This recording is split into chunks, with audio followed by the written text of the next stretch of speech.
don't get me wrong. I really like Ridgid Tools. I don't want you taking this as a hit piece, all right? Because I know there's a lot of Ridgid fans out there. But every once in a while, Ridgid comes out with a tool or a specialty item that really pisses me off. As far as it goes with their power tools, I love them. I think they're great tools, especially for the price. But I'm going to show you one today that just really makes me miserable, and I just had nothing but issues with it. And I'm going to try to save you some money instead of you going out and buying this thing and just being miserable with it like I was. So here's the deal, my dudes and dudettes. It was cold, very cold out the other morning. Yep, it looked like this. It was ugly. I can't stand the Ohio fall days. It was about 52 degrees and I was cold out in my garage, so I figured I'd grab my heater because once again, I was cold. Yeah, you just seen how nasty it was. It's ugly. I hate the cold. I don't like it at all. And right now it's about 52 degrees. It's October and it just... Ugh.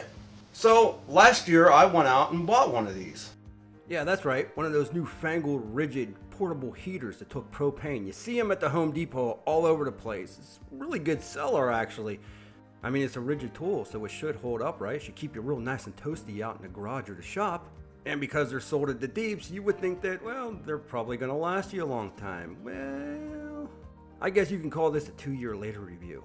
Because even though there is some good about these heaters, well, there's a whole lot of bad about them as well. Yep, mine broke. Not only one, but two.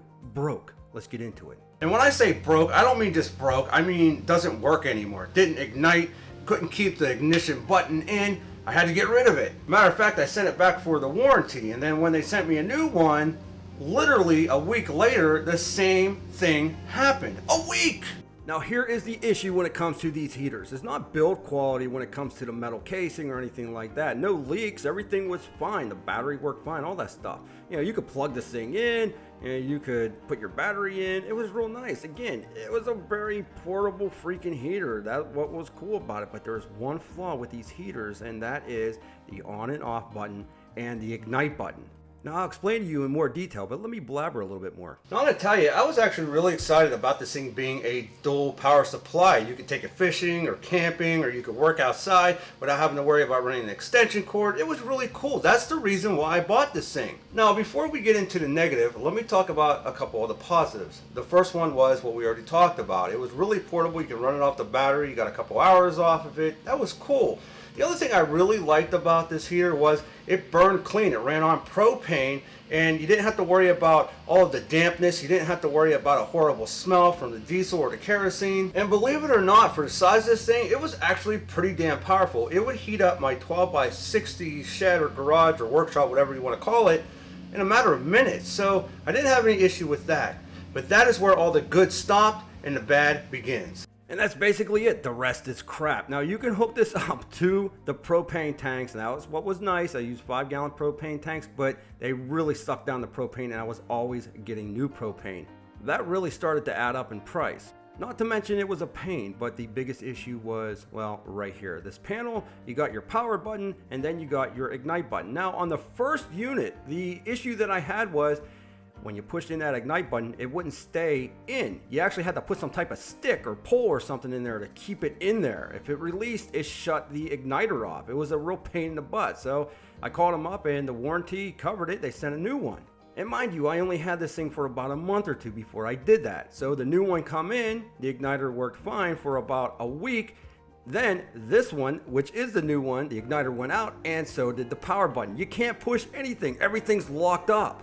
So even if I wanted to push the power and ignite it and put a little stick there to hold it on, I can't even do that because nothing will depress. And that, my friends, made me depressed. That's right, the crappy panel.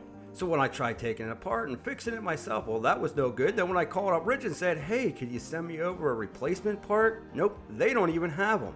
You can't buy them anywhere, and good luck trying to find an igniter once that goes, which you know is going to. It makes me so mad. I mean, how does Ridgid seriously expect me to be able to work outside in the freezing cold with my tank top? I mean, come on, Ridgid. Now, to be fair, Ridgid does have a 4-star rating on this, but it's 149, and after looking at some of the reviews just to see if I was going crazy or not, I found a whole heck of a lot stating the exact same thing that I stated.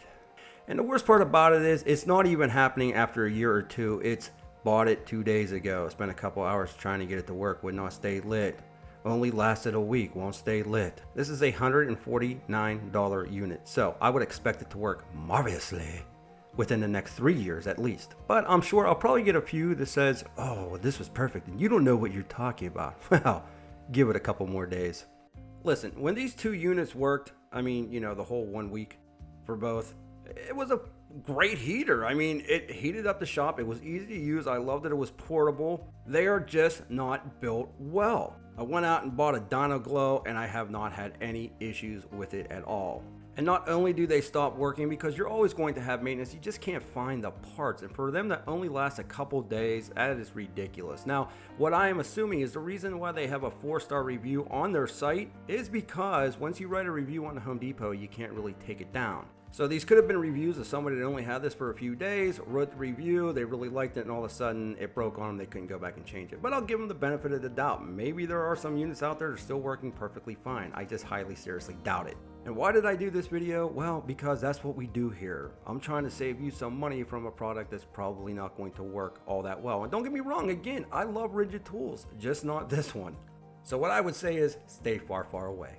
But of course, I want to know what you think. Have you tried one of these heaters, the Ridgid heater, the 18-volt, hybrid, plug-in, battery operated? And if you have you had success with it? Are you miserable with it? Leave me a comment in the comment section below. I always love hearing your feedback.